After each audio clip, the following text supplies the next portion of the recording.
Endelea na uboreshaji wa daftari la kudumu la mpiga kura, na sasa tuko kwenye awamu ya pili, na huu ni mzunguko wa pili, leo siku ya 3.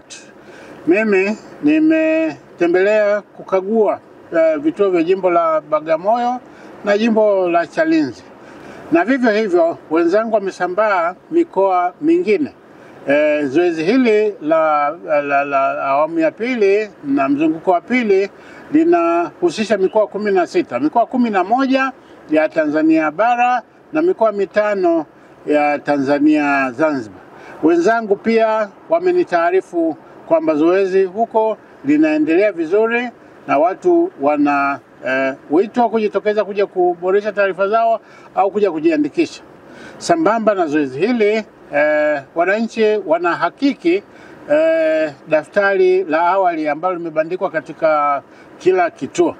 Nimeona wananchi pia wana mark watu ambao wanaona kwamba hawastahili kuwepo kwenye daftari la kudumu la mpiga kura kwa sababu labda wamefariki.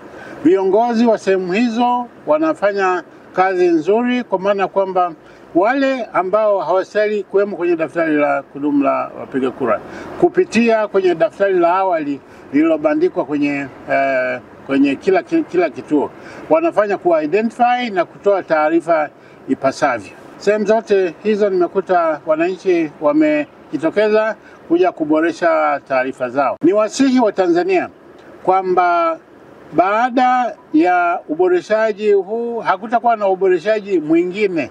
Leo siku ya 3, bado siku 4. Wananchi tafadhali mjitokeze kuja kuboresha au kujiandikisha. Usipojitokeza kuboresha au kuja kujiandikisha, uwe na uhakika kwamba utashiriki katika kuchagua kiongozi wako itakapofika mwezi Oktoba. Lakini kama unataka kupiga kura, hutapiga kura kama hujajiandikisha kupiga kura. Pili inakwenda vizuri, tumeanza tarehe 16, tunategemea kumaliza tarehe 22.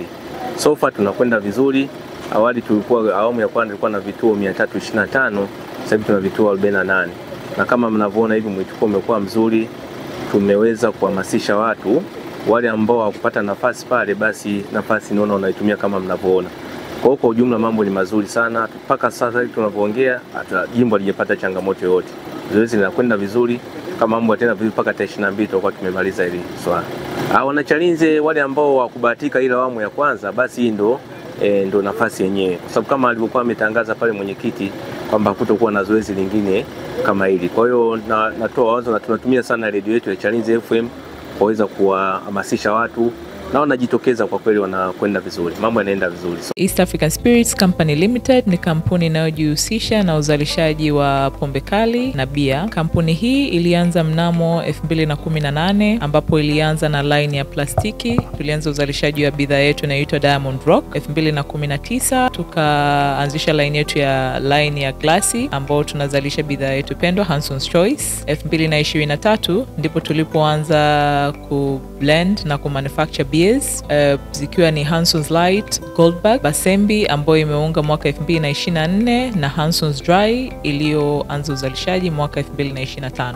Bidhaa zetu ni bora, salama, zimethibitishwa na TBS, lakini pia zina key element au niseme ni zina sifa kuu ya kutokuwa na hangover, kutokuwa na harufu mbaya, na pia zina bei nafuu kwa kila Mtanzania.